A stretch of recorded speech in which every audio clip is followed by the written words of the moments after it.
Chemistry class 12 हम देख रहे हैं फर्स्ट चैप्टर फर्स्ट यूनिट जिनका नाम है सॉलिड स्टेट। इससे पहले हम जो टॉपिक पढ़े थे वो टॉपिक का नाम था आपका कैलकुलेटिंग रेडियस। हमने एफसीसी और बीसीसी का रेडियस कैलकुलेट कर लिए थे। हम इससे भी पहले देखे थे आपका क्लोज पैकिंग इन सॉलिड देखे थे। इसमें हम लोग देखे थे इसका कोऑर्डिनेशन नंबर और इसका पैकिंग इफिशिएंसी है। आज हम बात करेंगे इसी टॉपिक्स के आगे पे रेडियस रेशियो, जिसको हिंदी में कहा जाता है त्रिज्या अनुपात। समझ में आया? त्रिज्या अनुपात, रेडियस रेशियो। यहां पे रेडियस रेशियो की बात करें तो हम लोग बात करना होगा पहले क्रिस्टलिन आयनिक क्रिस्टलिन सॉलिड की। वो क्रिस्टलिन सॉलिड जिसका कांस्टेंट पार्टिकल्स आयन हो। क्या हो? आयन हो। आयन का मतलब समझ में आता है? आयन तो हमारे पास में दो ही प्रकार का होता है, एक पॉजिटिव और एक नेगेटिव। और ये पॉजिटिव और नेगेटिव कांस्टीट्यूएंट पार्टिकल्स किस प्रकार का क्रिस्टल में पाया जाता है? आयनिक क्रिस्टल में। वो क्रिस्टल जिसका निर्माण आयन से हुआ हो। समझ में आ गया? वो सारी क्रिस्टल्स हमारा आयनिक क्रिस्टल कहलाती है। और उसमें जो आपका प्लस चार्ज और माइनस चार्ज जो पार्टिकल्स प्रेजेंट होंगे उसका रेडियस, उसका शेप कैसा रहेगा? स्फीयर में रहेगा। जब हम क्लास का स्टार्टिंग किए थे तब भी आपको हम बता दिए थे कि कांस्टेंट पार्टिकल्स हमारा एटम हो सकता है, मॉलिक्यूल्स हो सकता है और आयन हो सकता है। और सबका शेप कैसा होगा? स्फीयर में होगा। अगर स्फीयर है तो उसमें आपको क्या मिलेगी? डायमीटर देखने के लिए मिलेगा, साथ में रेडियस देखने के लिए मिलेगा। तो क्रिस्टलिन सॉलिड का जो कांस्टेंट पार्टिकल्स है, पॉजिटिव आयन और नेगेटिव आयन, दोनों का रेडियस का रेशियो क्या कहलाता है? आपका रेडियस रेशियो कहलाता है। ये बेसिकली कहाँ पे मिलती है हमको? आयनिक क्रिस्टलिन सॉलिड पे पाया जाता है। वो सॉलिड जिसका एक कांस्टेंट पार्टिकल प्लस हो तो उसका आगे पीछे वाला माइनस, फिर उसका आगे पीछे वाला प्लस, फिर उसका आगे पीछे वाला माइनस। बात समझ में आया? और यही बातें यहाँ पे लिख दिया गया है। जरा लिखिएगा, the ratio of the radius of cation, cation का मतलब positive, to that of anion negative in an ionic crystalline solid known as radius ratio. Ratio हो गया। रेडियस रेशियो इक्वल टू क्या जानते हैं हम लोग? Radius of cation upon radius of anion, ये दोनों का रेशियो। सिंपल फॉर्म में हम लिखना चाहें तो कैसे लिख सकते हैं? Radius ratio equal to R positive, R का मतलब रेडियस, पॉजिटिव का मतलब कैटायन, बाई आर का मतलब रेडियस, माइनस का मतलब एनायन। इसी को हम लोग क्या किसके नाम से जानते हैं? रेडियस रेशियो के नाम से जानते हैं। थोड़ा सा ध्यान दीजिएगा। Relation in radius ratio and coordination number.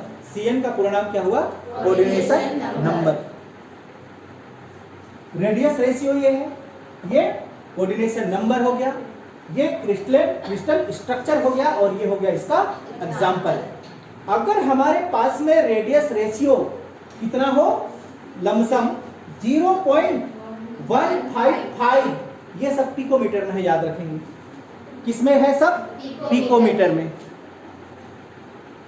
1 picometre equal to 10 का पावर -12 मीटर। हाँ, 10 पावर -12 मीटर। अगर आपका रेडियस रेशियो 0.115 पिकोमीटर हो तो इसका कोऑर्डिनेशन नंबर क्या होगा? 2 होगा। समझ में आ गया? अगर कोऑर्डिनेशन नंबर 2 हुआ तो इसका क्रिस्टलिन स्ट्रक्चर क्या होने वाला है? लीनियर। जैसे कि एग्जांपल के लिए हम BeF2, Be क्या है यहाँ पे? बेरिलियम, और ये F क्या है? Fluoride, beryllium fluoride. एग्जांपल के तौर पे समझिएगा। Be बताइए, एटॉमिक नंबर 4 होता है? नहीं, कॉन्फ़िगरेशन में तोड़िए इसको। 2 2 क्या लगा हुआ है? 9 7 सही है। एलडीएस में आएंगे। एलडीएस का पूरा नाम लेविस डॉट शैम्बल, क्लास 11 की बात है। ठीक। बेरिलियम कितना? 2 1 2। फ्लोरीन 7 एलडीएस में कितना? 7 1 2 3 4 5 6 7 सही है। फ्लोरीन आपके पास में कितना? 2 है। बात पकड़ में आया? समझ पाई? इसका ऑक्टेट कंप्लीट हुआ? 8 पूरा हुआ उसका? इसका 8 पूरा हुआ, लेकिन सेंट्रल एटम का ऑक्टेट इनकम्प्लीट होता है।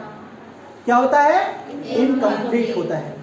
तो क्या स्ट्रक्चर बना आपके यहाँ पे? ध्यान दीजिएगा, यहाँ पे आपका क्या है? BE, इधर क्या है? F, इधर भी क्या है? L। कैसा स्ट्रक्चर है? लीनियर लिखा हुआ है। समझ में आया? ये सेंट्रल एटम है कि नहीं अभी? और इस सेंट्रल एटम से कितना फ्लोरीन एटम चिपका हुआ है? 2। तो उसका कोऑर्डिनेशन नंबर कितना? 2। नहीं समझ में आया? आया। डाउट है कि जो एटम जितनी एटम से जुड़ी हुई हो उसका कोऑर्डिनेशन नंबर कहलाता है। समझ में आया? आप इसको समझना चाहते हैं तो ये BE का एटम हुआ, ठीक, और ये वाला फ्लोरीन का एटम हुआ। ये किसका एटम हुआ? फ्लोरीन का एटम। तो हम किसका बात करेंगे? जो बीच में होता है उसको सेंट्रल एटम कहते हैं।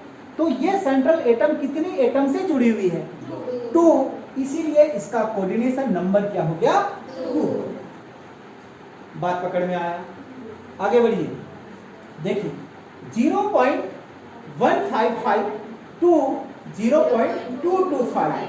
जब इतना हमारा अगर रेडियो रेशियस आ जाए, मतलब इसके बीच में, इतना से इतना के बीच में या इतना भी, तब उसका कोऑर्डिनेशन नंबर क्या हो जाएगा? आपका 3 हो जाएगा। समझ में आया? और ये 3 होगा तो इसका क्रिस्टल स्ट्रक्चर कैसा हो जाएगा? Trigonal planar. और इसका एग्जांपल क्या है आपका? B2O3। अब स्ट्रक्चर बनाना सीख गए हैं, एलडीएस में आप बना सकते हैं स्ट्रक्चर। समझ में आया? आगे ध्यान दीजिएगा, आगे ध्यान दीजिए। 0.2252 टू 0.414। अगर आपको इतना रेडियस रेशियो दिखाई दे, इतना या इसके बीच भी नहीं समझ पाई, जैसे कि 0.225, तो इसके अंदर पे आपका 300 भी आ सकता है, 0.300 आ सकता है कि नहीं? वो भी आपका क्या कहलाएगा? कोऑर्डिनेशन नंबर 4 में ही काउंट होगा। और जिसका कोऑर्डिनेशन नंबर क्या हो?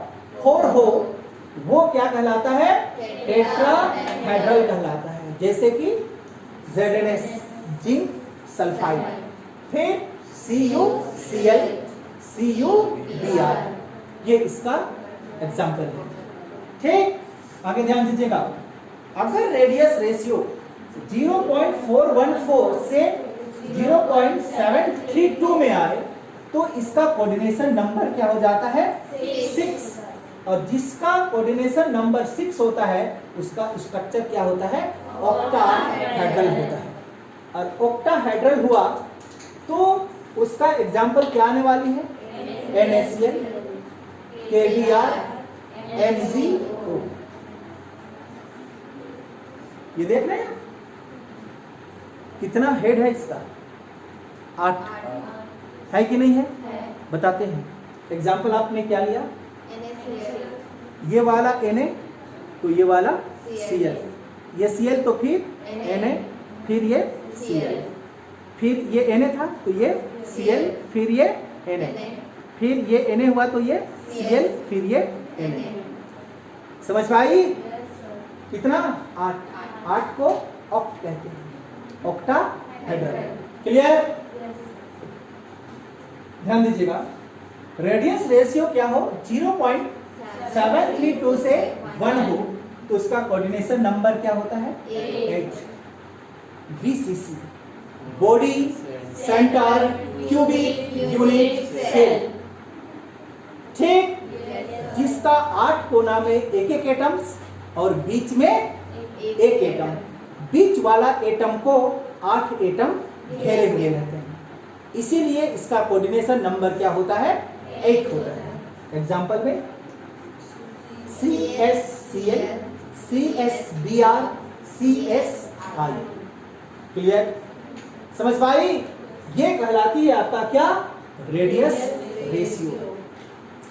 ये रेडियस रेशियो के बाद में हम लोग का और एक इंपॉर्टेंट टॉपिक जिसको हम लोग कहते हैं इंटरस्टाइशियल वॉइड, किसके नाम से जानते हैं इंटरस्टाइशियल वॉइड, हिंदी में कहते हैं अंतराकाशी रिक्तियां।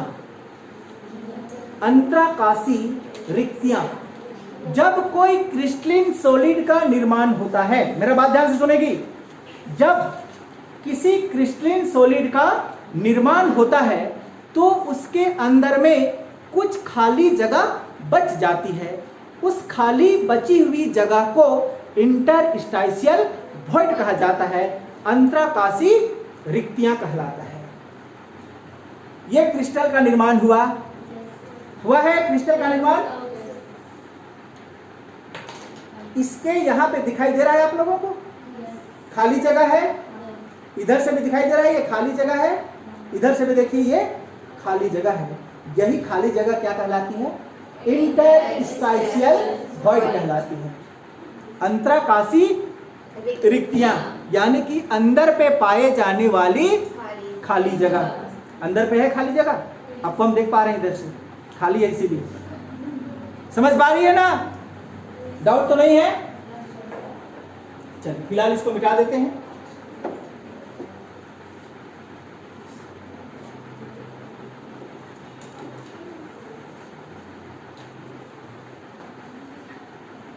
इंटरस्टाइशियल वॉइड, अंतराकाशी रिक्तियां,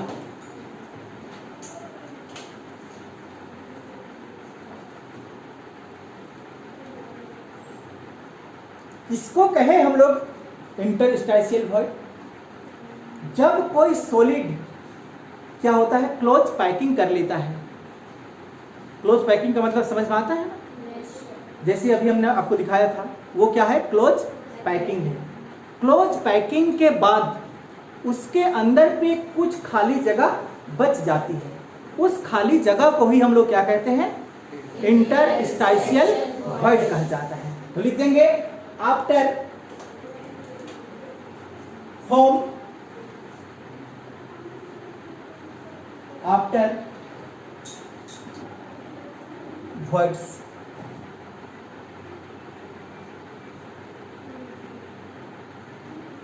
बात समझ में आया? इसके अंदर पे जो खाली जगह बचा हुआ है वही भाग क्या कहलाएगा आपका इंटरस्टाइशियल वॉइड। ये क्रिस्टल स्ट्रक्चर क्या है सॉलिड है, ये जो गोल आप देख रहे हैं एक एक, ये आपका एटम मान के देखेंगे इसको, ठीक, जब ये एटम इसी तरह से क्या होते हैं पैक में जुड़े होते हैं, क्लोज पैक, क्लोज का मतलब क्या होता है एकदम नजदीक सटा हुआ है कि नहीं है। इतना करने के बाद आप ध्यान देखिएंगे यहाँ पे क्या है आपका खाली जगह, इसका अंदर भी क्या है खाली जगह, वही खाली जगह क्या कहलाता है आपका इंटरस्टाइशियल वॉइड कहलाता है। दिखाई दे रहा है खाली जगह? डाउट है किसी को?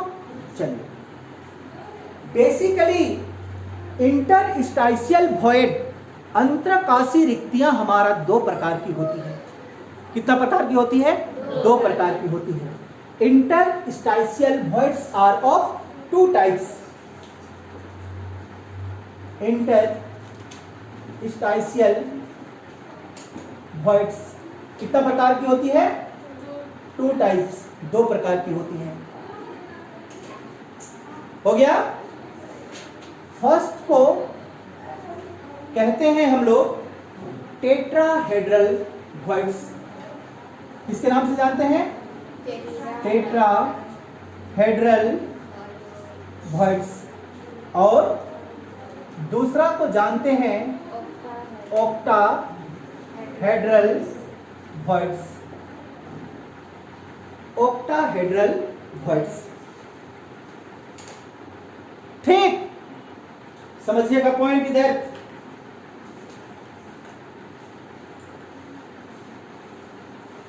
ये कितनी एटम्स है?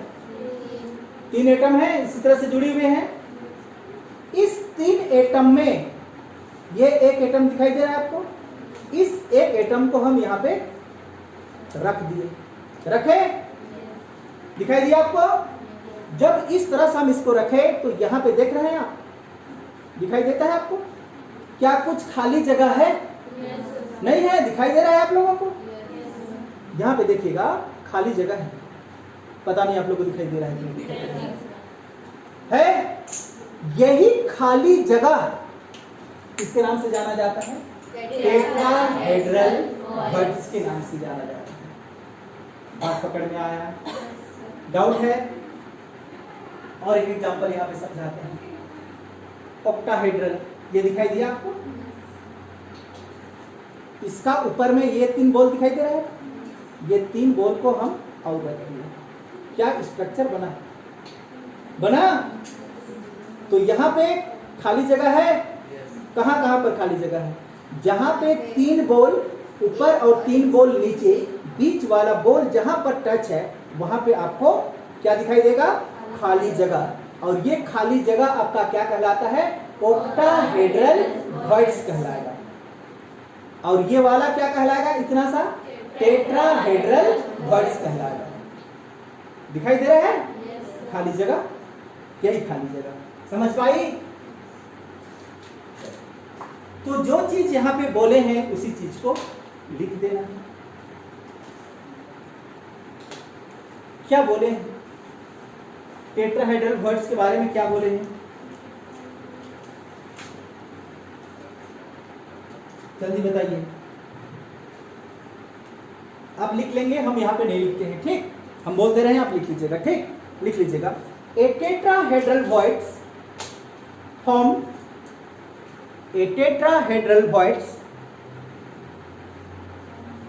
form when the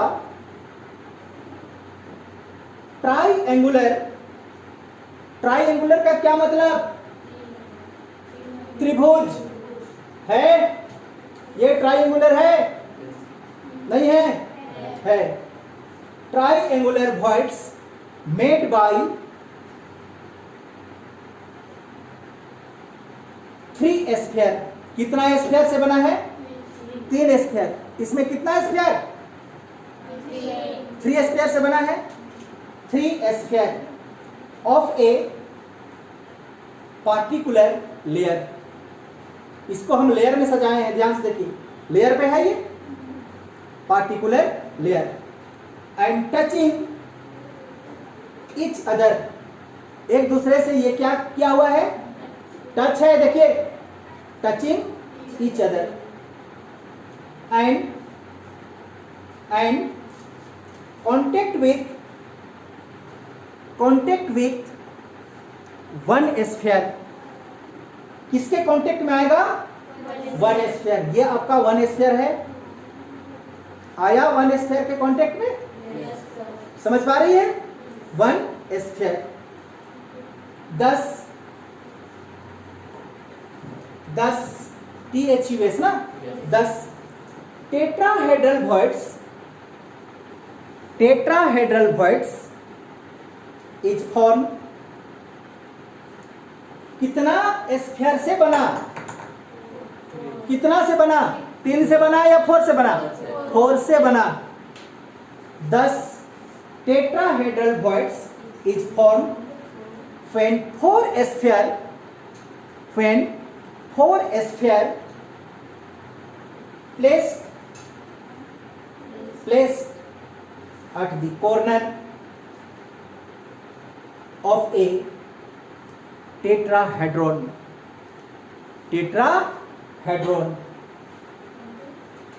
लिख लिए? टेट्राहेड्रॉन। ध्यान से देखिएगा इधर,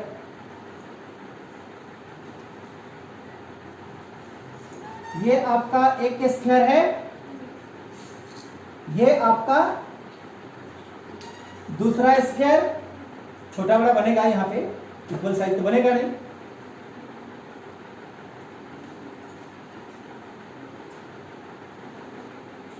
ये आपका तीसरा स्फीयर ऐसा बना, देखिए है कि नहीं है। एक स्फीयर को हम कहां पे रखने वाले हैं, ऊपर पे, मतलब यहां पे आपका एक स्फीयर रख दिए इस तरह से। 3D में तो दिखा नहीं सकते हैं, ये देखिए ओरिजिनल है, देख लीजिए है कि नहीं, समझ पा रही है बात।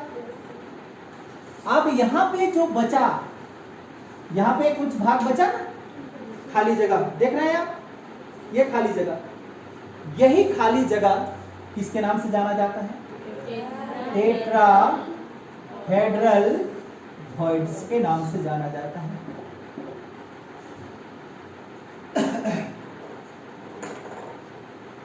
क्लियर, डाउट है। अगर हम इसको थोड़ा दूर दूर में बना दें, दूर दूर में मतलब समझ में आ रहा है कि एक स्फीयर को यहां पे रख दें, एक स्फीयर को यहां पे रख दें और एक स्फीयर को यहां पे रख दें, ठीक। इसको आप जोड़ दीजिए इस तरह से, ये 3 बना। अब इसका ऊपर में हम क्या रखते हैं, एक स्फीयर को रखते हैं इस तरह से। तो एक स्फीयर को हम क्या कहां पे रखने वाले हैं, ऊपर पे रखने वाले हैं। तो ये क्या बना,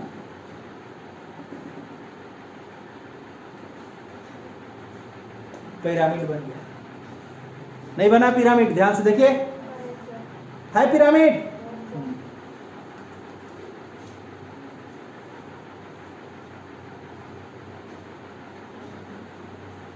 ध्यान दीजिएगा, इसका number of void in tetrahedral, number of voids in tetrahedral equal to 2n।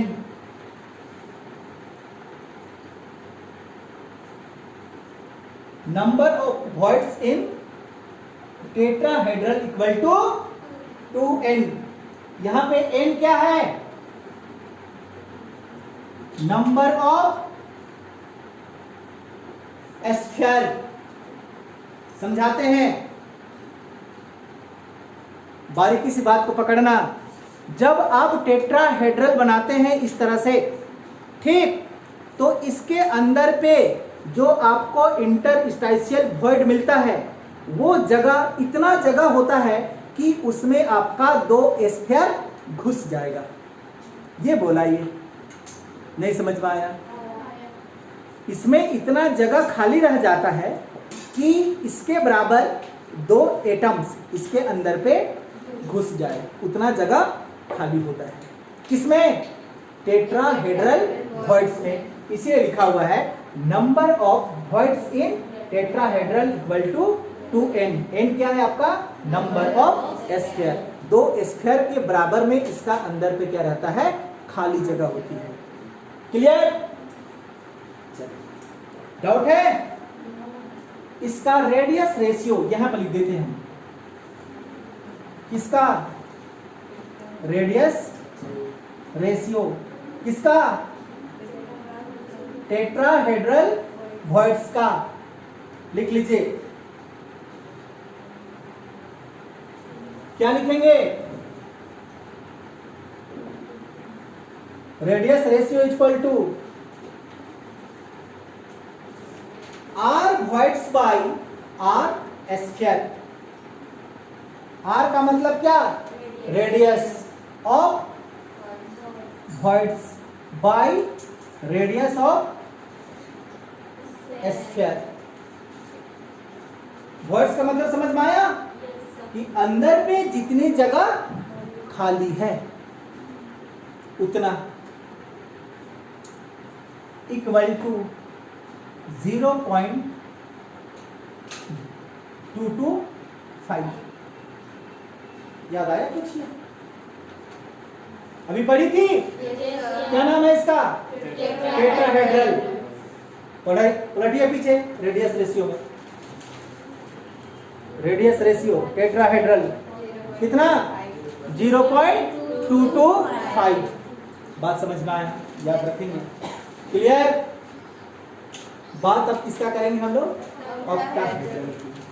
Octahedral भी आपको समझ में आ गया होगा। पहले डेफिनेशन करें, फिर हम आपको दिखा देंगे। ठीक, लिख लीजिएगा डेफिनेशन इसका। This void is surrounded by, this void is surrounded by 6 sphere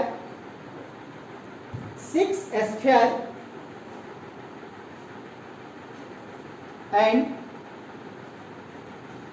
formed by a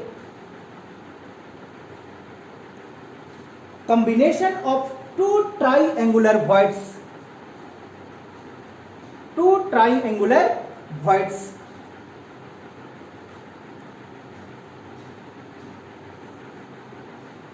of the first and second layer, of the first and second layer. There is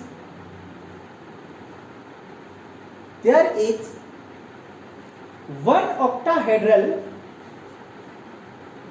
voids per atom in crystal.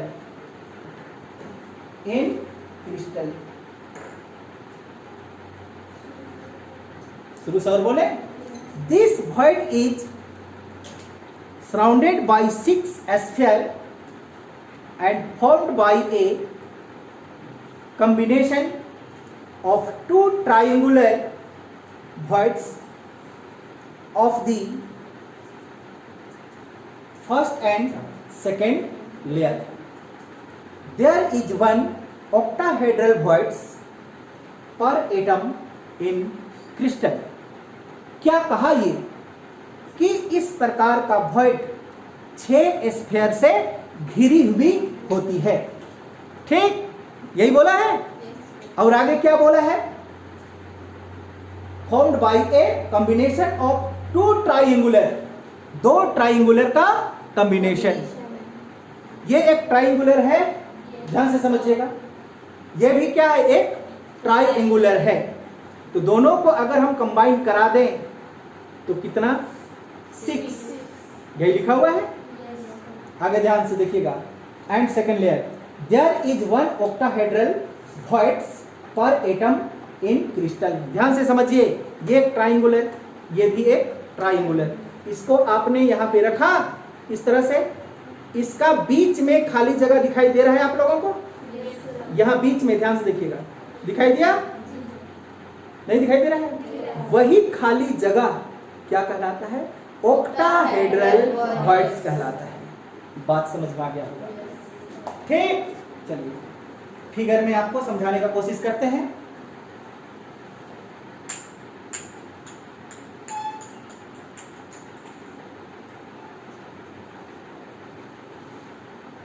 ऐसा ही तो है कि नहीं?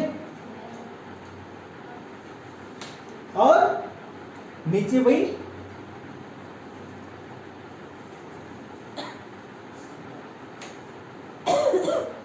ये दो था, इसी तरह से है ना।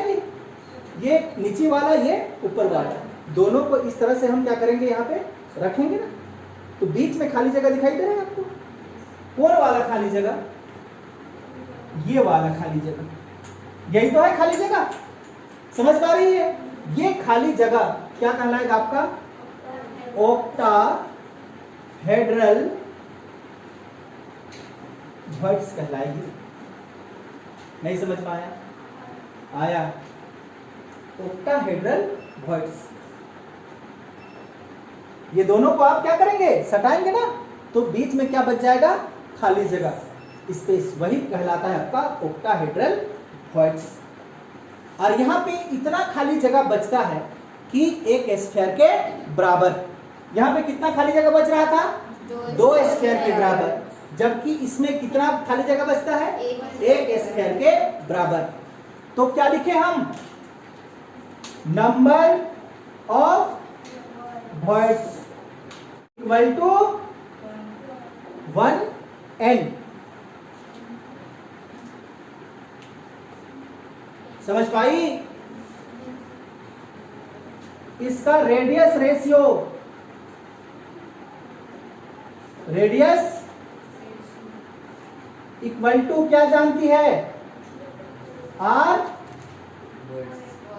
voids by R square equal to 0.144। Doubt है? हाँ, रुक गया?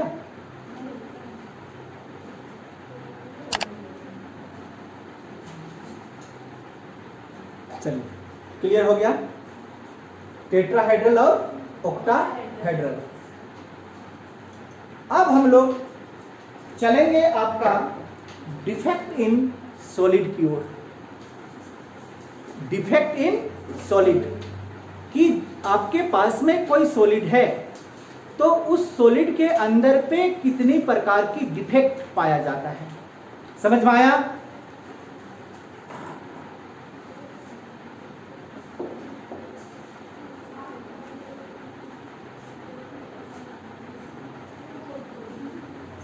डिफेक्ट इन सॉलिड, ठोसों में दोष। डिफेक्ट इन सॉलिड, ठोसों में दोष।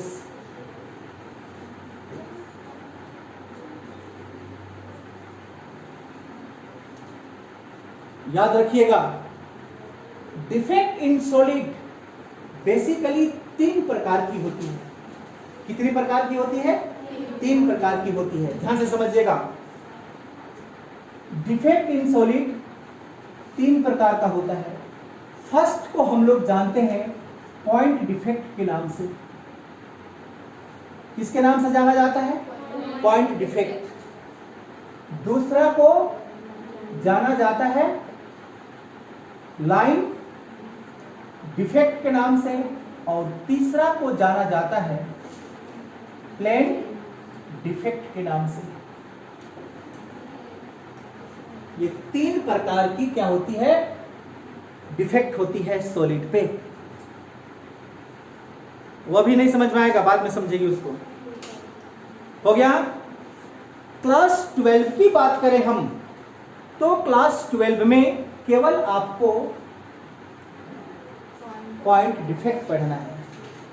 जैसे आप इसका आगे चल जाएंगे, बीएससी एमएससी में चल जाएंगे, तब आपको क्या पढ़ना पड़ेगा? लाइन डिफेक्ट पढ़ना पड़ेगा और लाइन डिफेक्ट पढ़ना पड़ेगा। क्लास 12 में केवल क्या पढ़ना है आपको? पॉइंट डिफेक्ट पढ़ना पड़ेगा। क्या बात समझ में आया? चलिए, तो जिसको पढ़ना है उसको पकड़ते हैं और इसको समझने का कोशिश करते हैं। किसको पढ़ना है हमको? पॉइंट डिफेक्ट को। पॉइंट डिफेक्ट याद रखिएगा।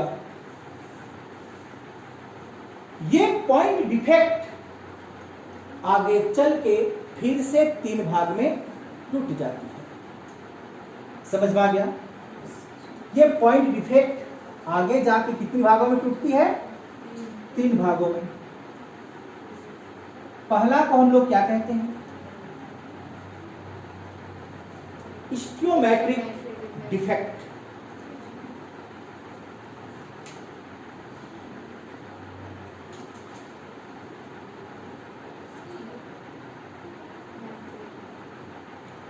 रस समीकरण मिति दोष कहा जाता है हिंदी में इसको। रस समीकरण मिति दोष कहा जाता है। हिंदी में साइंस पढ़ना बड़ा दिक्कत है।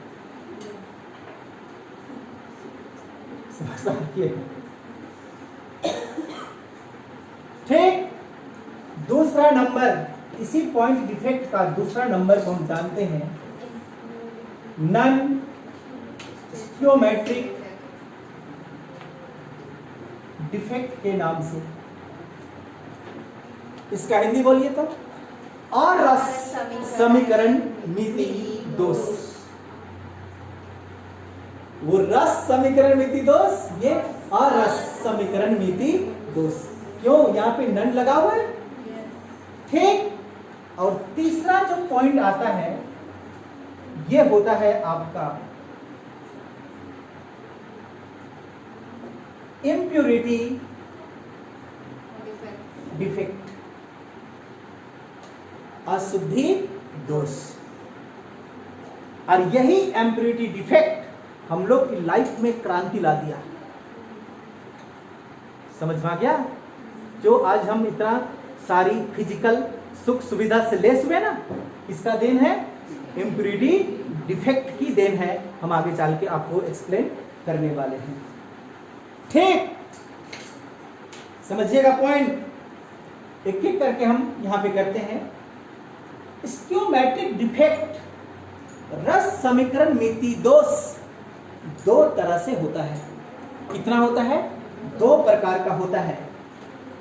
इसका फर्स्ट टाइप को हम लोग कहते हैं शॉर्टकी डिफेक्ट। किसके नाम से जानते हैं?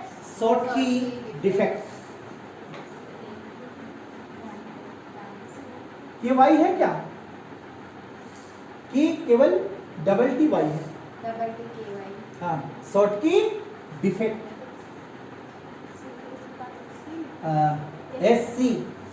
SCHOTTKY Schottky defect. और दूसरा को जानते हैं हम लोग फ्रैंकल डिफेक्ट के नाम से।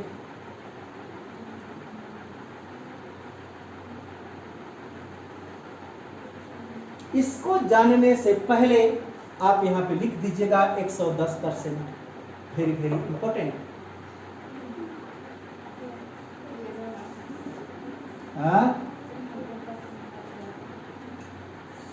ये क्वेश्चन किसी ना किसी रूप से आपको पूछेगा ही पूछेगा। बाकी बात जो यहाँ पे डिफेक्ट है, इसको जब हम पढ़ेंगे तो आपके सामने हम ला के देंगे। अभी एक ही बार लिखेंगे तो वो लेंथी हो जाएगा, ठीक। एक बार फिर से, डिफेक्ट इन सॉलिड कितनी प्रकार की होती है? 3 प्रकार की होती है। कौन कौन होती है? पॉइंट डिफेक्ट, लाइन डिफेक्ट और प्लेन डिफेक्ट। क्लास 12 में केवल हमको क्या पढ़ना है? पॉइंट डिफेक्ट पढ़ना है। पॉइंट डिफेक्ट 3 तरह से फिर से डिवाइड हो जाती है, स्टियोमेट्रिक डिफेक्ट, नॉन स्टियोमेट्रिक डिफेक्ट और इम्प्योरिटी डिफेक्ट। स्टियोमेट्रिक डिफेक्ट आगे चल के फिर 2 भाग में डिवाइड, शॉर्टकी डिफेक्ट और फ्रैंकल डिफेक्ट, जो आपके कोर्स के हिसाब से वेरी वेरी इंपॉर्टेंट होता है। समझ में आ गया? जैसे हम आगे पढ़ेंगे तो इसके बारे में भी बताएंगे, ठीक। पहले आप समझिएगा केवल स्टियोमेट्रिक डिफेक्ट को। बिठा देंगे भाग इस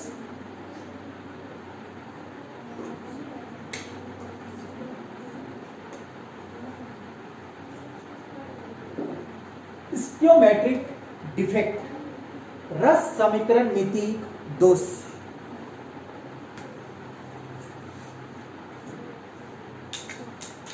चलिए जल्दी से लिखिए, लिख लिए।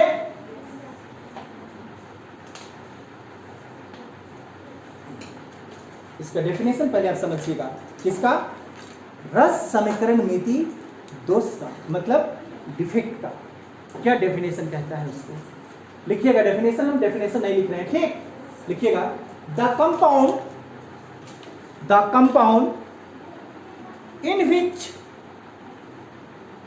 in which the number of cation and anion are exactly in the ratio and also after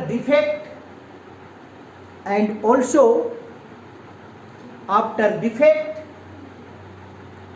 do not change do not change the number ratio of cut ion and anion called stoichiometric defect। कितनी मजेदार चीज यहां पे बोला गया, बताते हैं आप लोगों को।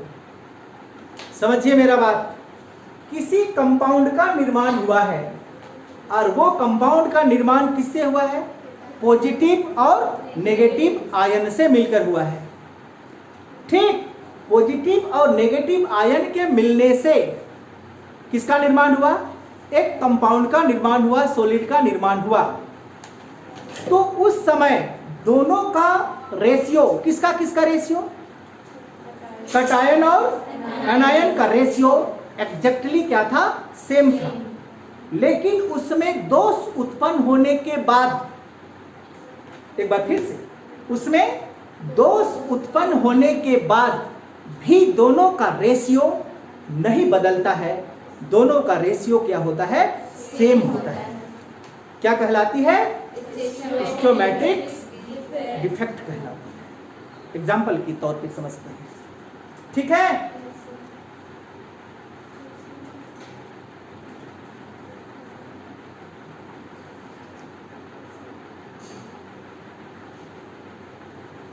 क्लियर? ये टर्म्स है, इस तरह से अरेंज होके किसका निर्माण किया है? ये सॉलिड का, कंपाउंड का निर्माण किया है। ये क्या आपका?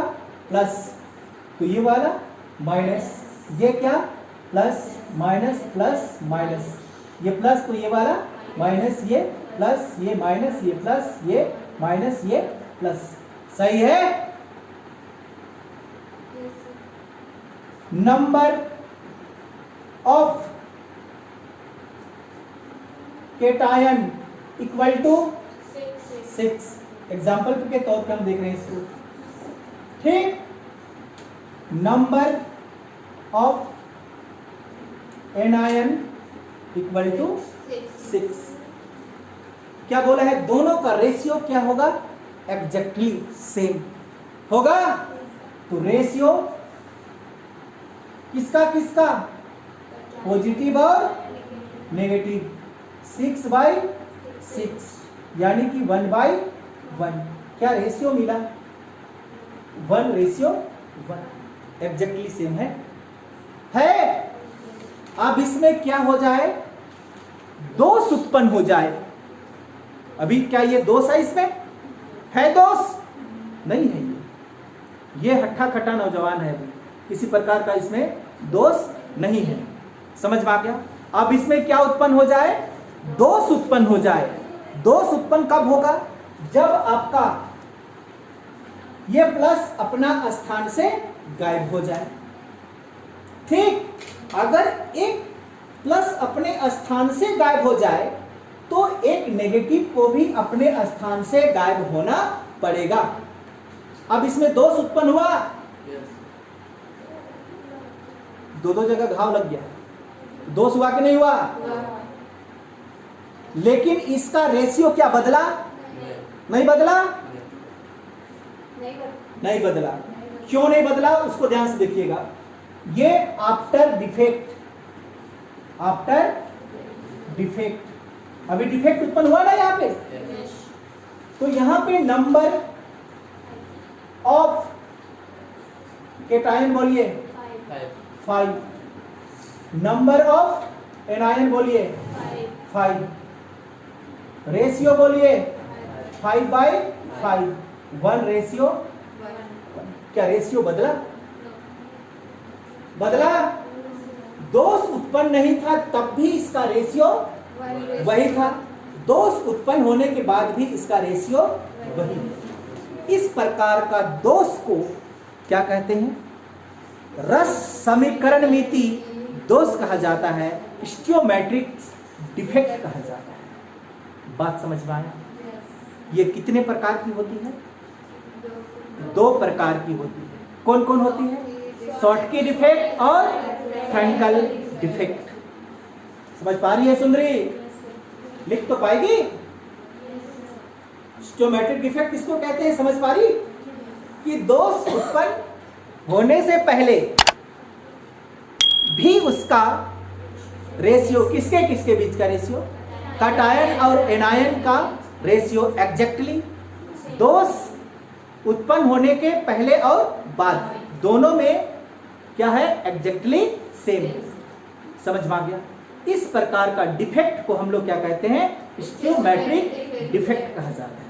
ये समझ में आ गया बात आपको?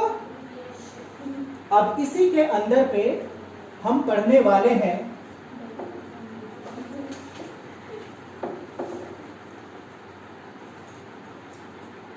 बताइए शॉर्टकी डिफेक्ट। याद रखिएगा ये पॉइंट, शॉर्टकी डिफेक्ट लिख लिए। चलिए ध्यान दीजिएगा, Schottky defect is the vacant defect. ये कैसा प्रकार का डिफेक्ट है, वैकेंट डिफेक्ट है इन आयनिक, किस प्रकार का कंपाउंड में मिलेगा ये, आयनिक कंपाउंड में, in ionic compound. Here both कौन कौन, cation and anion, cation and anion similar ratio, दोनों का रेशियो क्या होने वाला है, similar ratio are missing from their normal site, side नहीं लिखेंगे, site, site, normal site. Clear? समझ पाई क्या कहा? Schottky defect is the vacant defect in ionic compound. इस प्रकार का डिफेक्ट कहां पे पाया जाता है, आयनिक कंपाउंड में। Here both cation and anion similar ratio are missing from their normal site. Clear? चलिए ध्यान से देखिएगा,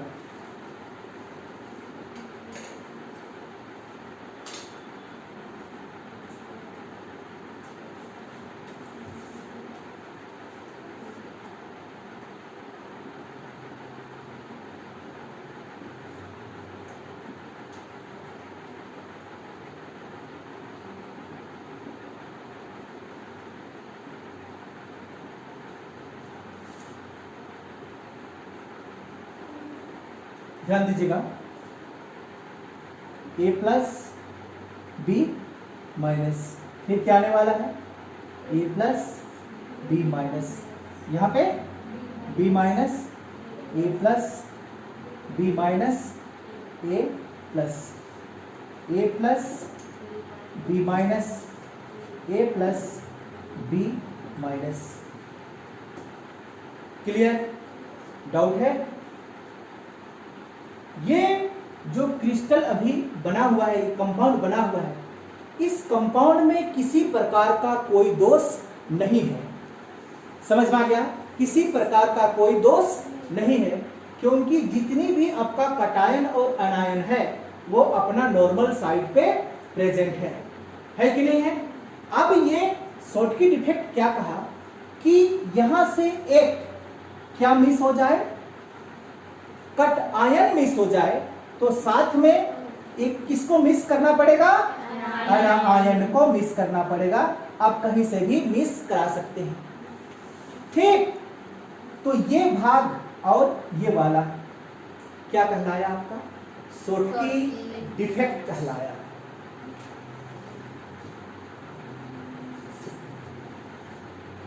सोटकी डिफेक्ट कहलाया।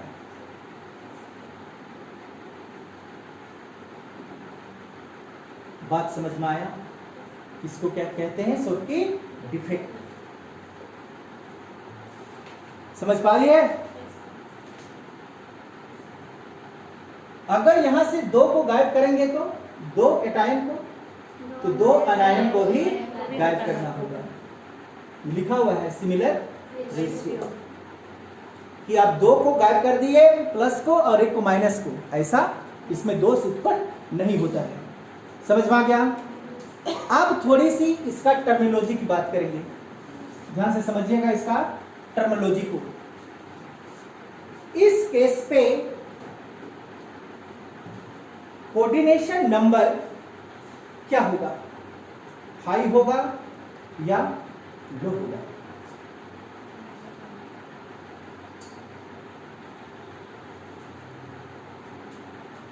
जल्दी बताइए मेरा सवाल। यहां पे आयन आपका क्या है? कम है, ज्यादा है, इक्वल है? जब इसमें दोष नहीं था तो आयन कैसा था आपका? इक्वल था, कम ज्यादा था, या क्या था? इक्वल था। दोष उत्पन्न होने के बाद आयन आपका कम हुआ, ज्यादा हुआ, या इक्वल हुआ? कम हुआ कि इक्वल हुआ? इक्वल आयन है। जितनी संख्या में पॉजिटिव उतनी संख्या में नेगेटिव है कि नहीं है? और इस केस पे आपका कोऑर्डिनेशन नंबर हाई हो जाता है। जब सोटकी दोष किसी क्रिस्टलिन सॉलिड पे उत्पन्न होता है तो उसका कोऑर्डिनेशन नंबर क्या हो जाता है? हाई हो जाता है। याद रखेंगे इसका टर्मिनोलॉजी। कोऑर्डिनेशन नंबर क्या हो जाएगा आपका? हाई हो जाएगा। ठीक।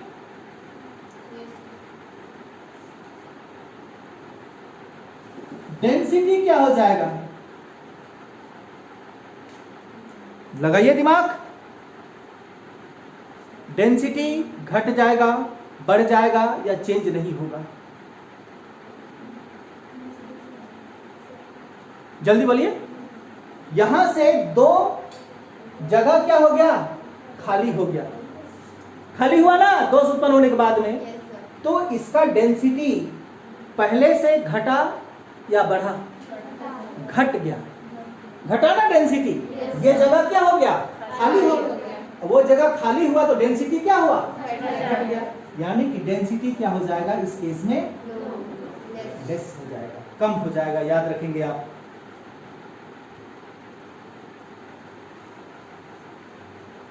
ठीक। लेकिन आयन क्या होगा? इक्वल। ये इसका टर्मिनोलॉजी पॉइंट। आयन आपका घटा बढ़ा है। यहां पे जितनी संख्या में पॉजिटिव उतनी संख्या में नेगेटिव, मतलब आयन क्या है आपका? इक्वल, लेकिन coordination number high, density less, ion equal. ये इसका टर्मिनोलॉजी पॉइंट है। ये क्वेश्चन भी उठती है वहां पे कि शॉर्टकी डिफेक्ट पे कोऑर्डिनेशन नंबर बढ़ती है, घटती है, रिमाइंस सेम होती है। इस तरह का ऑप्शन देता है। ठीक। इसी तरह से देगा कि शॉर्टकी डिफेक्ट उत्पन्न होने से कंपाउंड में डेंसिटी घट जाती है, बढ़ जाती है, अनचेंज रहती है। समझ पा रही है बात को? साफ पता चल रहा है यहाँ पे। क्लियर? आज का हम लोग लास्ट टॉपिक पढ़ेंगे जिसका नाम है आपका फ्रैंकल डिफेक्ट। चलिए सेकंड नंबर, फ्रैंकल डिफेक्ट। मेरा बातें ध्यान से सुनिएगा। फ्रैंकल डिफेक्ट में क्या होता है? फ्रैंकल डिफेक्ट में जो कटायन है, कटायन का मतलब प्लस, एक बार और थोड़ी सी जानकारी ले लीजिए। ये आपको दिखाई दे रहा है, ये खाली भाग, ये क्या है आपका इंटरस्टाइशियल वॉइड है, अंतराकाशी रिक्तियां हैं, खाली जगह है ना, ये है कि नहीं है? अब समझिए फ्रैंकल डिफेक्ट को। फ्रैंकल डिफेक्ट में जब फ्रैंकल डिफेक्ट उत्पन्न होती है किसी आयनिक क्रिस्टल के ऊपर, तो इसका जो कटायन होता है वो अपना नॉर्मल साइट को छोड़ के कोई इंटरस्टाइशियल वॉइड के स्थान पे स्टैब्लिश हो जाता है, और वो स्थान क्या हो जाता है? खाली हो जाता है। क्या मेरा बात समझ पाई? ये आपका कटायन है, ये अपना नॉर्मल साइट को छोड़ेगा और छोड़ के कहां पे जाके बैठ जाएगा? जहां पे इंटरस्टाइशियल वॉइड है वहां पे जाके प्लेस हो जाएगा। ये यहां भी जाके बैठ सकता है, यहां भी, कहीं पर भी जो खाली जगह है वहां पे जाके बैठ जाएगा, और उसका नॉर्मल साइट क्या रह जाएगा? वैकेंट हो जाएगा। इस तरह से यहाँ पे क्या उत्पन्न हो जाएगी? दोष उत्पन्न हो जाएगा, और इस दोष को किसके नाम से जानते हैं हम लोग? फ्रैंकल डिफेक्ट के नाम से जानते हैं। तो लिखेंगे when cation is displace, when cation यानी कि positive is displace to their normal site and established at the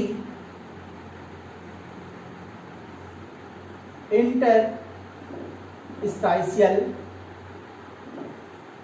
void place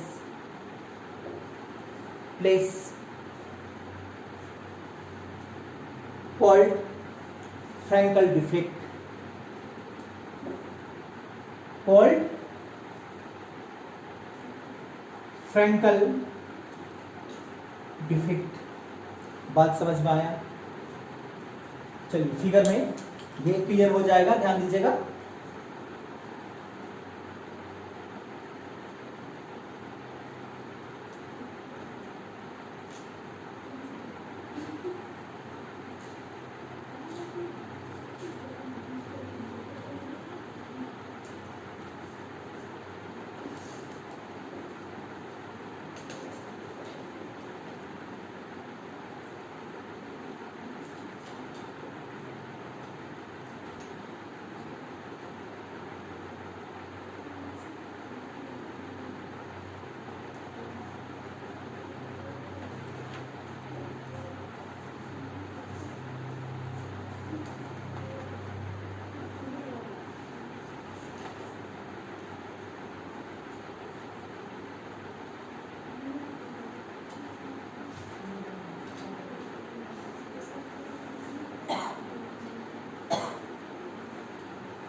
अभी इसमें किसी प्रकार का दोष है,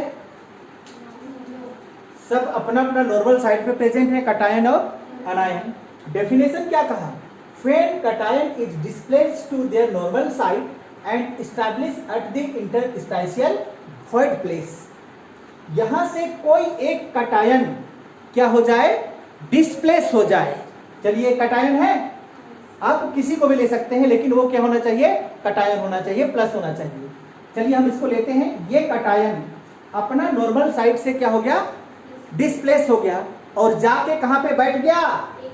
इंटरस्टाइशियल वॉइड के स्थान पे बैठ गया। ये यहां से गया और यहां पे जाके बैठ गया। बात समझ में आया? डाउट है? तो यहां पे क्या उत्पन्न हुआ? दोष उत्पन्न हुआ। नहीं, ये जगह क्या पड़ गया? कमजोर पड़ गया ना। और ये ही दोष किसके नाम से जाना जाता है? फ्रैंकल डिफेक्ट के नाम से जाना जाता है।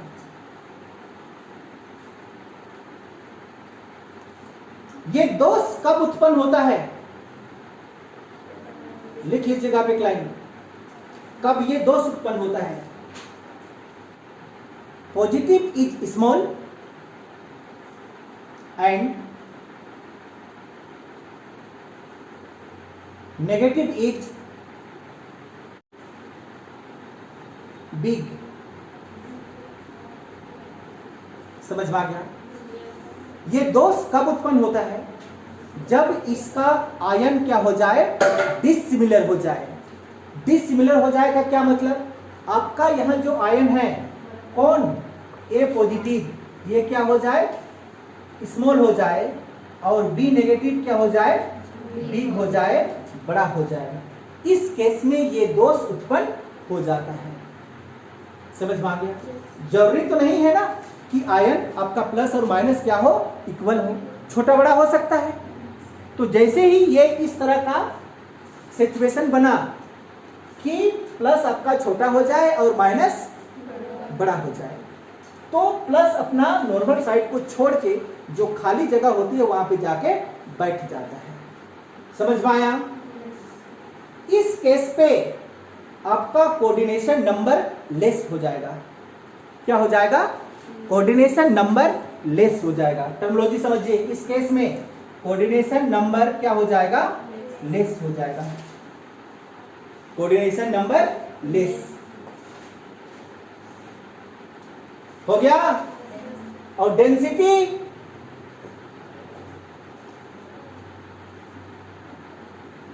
जल्दी, डेंसिटी घटेगा बढ़ेगा नहीं, कुछ होगा।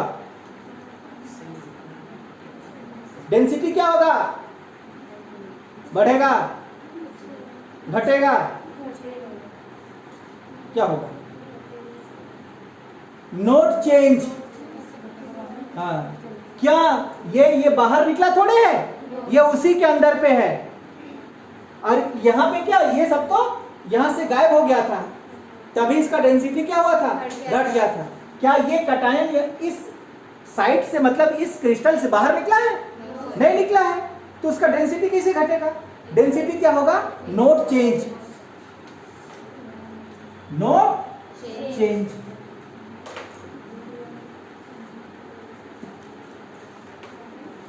डाउट है? रस समीकरण मिति दोष दो प्रकार की होती है, शॉर्टकी डिफेक्ट और फ्रैंकल डिफेक्ट। शॉर्टकी डिफेक्ट किसको कहते हैं, किसको कहा जाता है शॉर्टकी डिफेक्ट? सिमिलर रेशियो में कटायन और एनायन अपनी नॉर्मल साइड से क्या हो जाए, डिस्प्लेस हो जाए। इस प्रकार का दोष को क्या कहते हैं हम लोग, शॉर्टकी डिफेक्ट कहते हैं। इस केस पे आयन आपका क्या होता है, इक्वल होता है, कोऑर्डिनेशन नंबर क्या होती है, हाई होती है, लेकिन डेंसिटी क्या हो जाता है, लेस हो जाता है। समझ में आ गया? फ्रैंकल डिफेक्ट में क्या होता है, कट आयन अपना नॉर्मल साइड को छोड़ के कोई इंटरस्टाइशियल वॉइड के प्लेस पे एस्टैब्लिश हो जाती है, जिससे वहां पे क्या होता है, दोष उत्पन्न हो जाता है। और इस प्रकार का दोष को क्या कहते हैं हम लोग, फ्रैंकल डिफेक्ट कहते हैं। ये डिफेक्ट कब उत्पन्न होता है, जब आपका कटायन छोटा हो और एनायन बड़ा हो।